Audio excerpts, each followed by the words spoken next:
हाय बच्चों, कैसे हैं आप। देखिए, आज हम जनरल प्रविष्टियां बनाना सीखेंगे। तो जनरल प्रविष्टि बनाने के लिए हमें पहले नियम याद होने चाहिए, तभी हम जनरल प्रविष्टियां बना पाएंगे।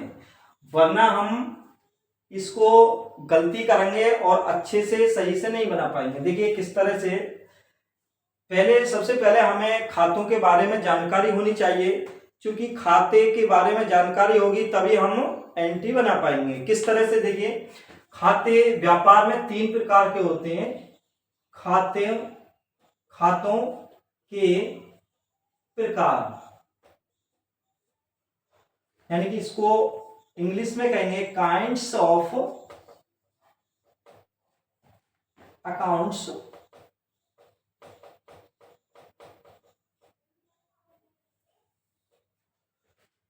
खाते 3 प्रकार के होते हैं। पहला होता है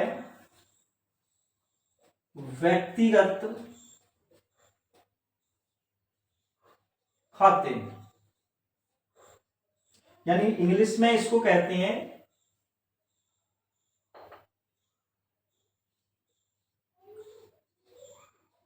पर्सनल अकाउंट्स।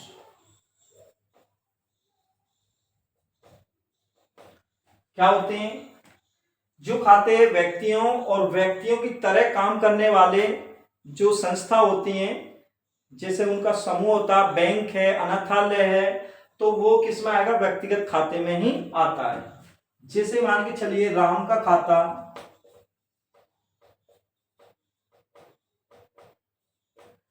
श्याम का खाता,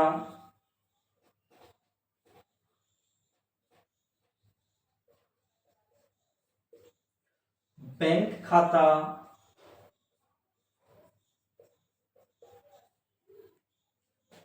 या पूंजी खाता। पूंजी, क्योंकि पूंजी कौन लगाता है? व्यक्ति लगाता है। पूंजी खाता, आहरण खाता, आहरण खाता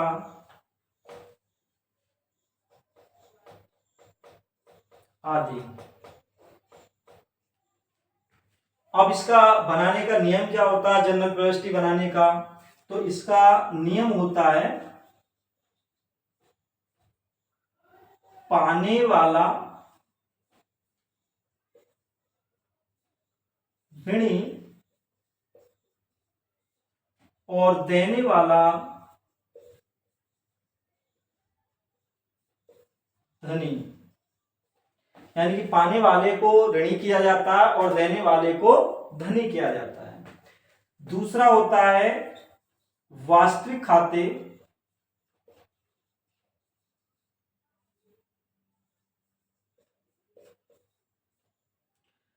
जिनको कहते हैं प्रॉपर्टी अकाउंट्स भी कह सकते हैं इसको।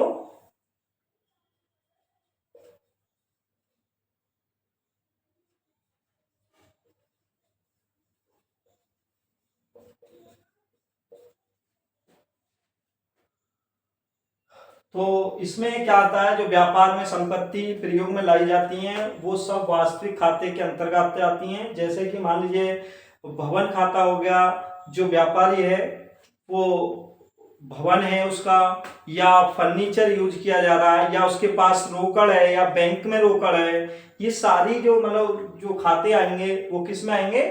वास्तविक खाते में आएंगे। यानी कि वास्तविक खाते में क्या क्या आता है? भवन खाता, मशीनरी खाता,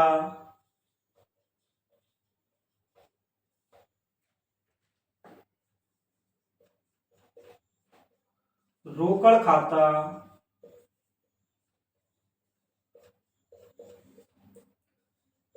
बैंक में रोकड़ खाता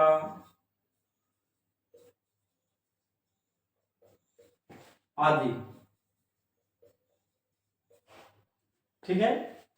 और इसका जो नियम होता है जनरल एंट्री बनाने का, वो ये होता है कि आने वाली वस्तु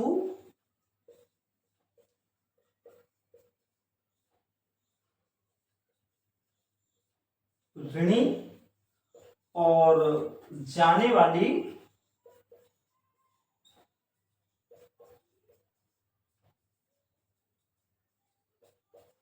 धनी।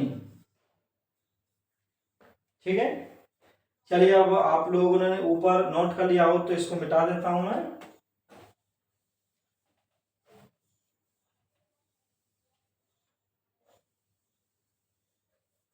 इसको आप देख लेना, नोट कर लेना। और तीसरा होता है अवास्तविक।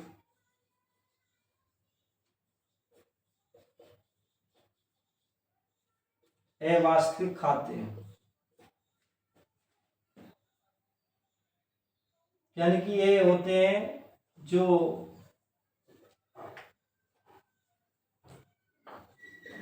व्यापार में जितने भी खर्चे होते हैं, चाहे वो प्रत्यक्ष खर्चे हों चाहे अप्रत्यक्ष खर्चे हों, वो सारे खर्चे किस में आएंगे?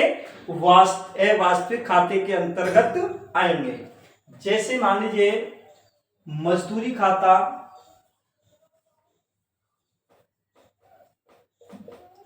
वेतन खाता, स्टेशनरी खाता,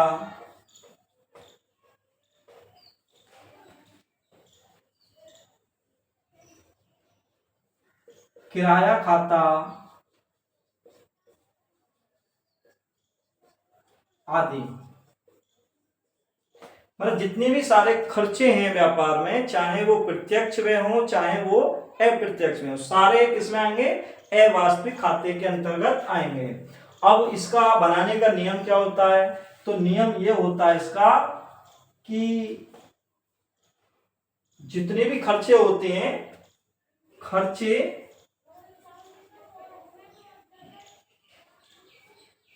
या हानियां, उनको तो ऋणी किया जाता है, और जितनी भी आय होती है या लाभ होता है उसको धनी किया जाता है। ठीक है, तो ये 3 नियम आप लोग याद करेंगे जब भी आपकी समझ में आ पाएगा। कल मैं आपको, या आप नियम याद करके आइए कल, और मैं कल आपको एंट्री बनाना सिखाऊंगा। ठीक है, यदि आपको ये अच्छा लगा हो तो मेरा चैनल है गुरु कृपा क्लासेस बाय धर्मेंद्र सर, तो आप इसको लाइक, सब्सक्राइब और कमेंट भी कर दीजिए साथ में। ठीक है।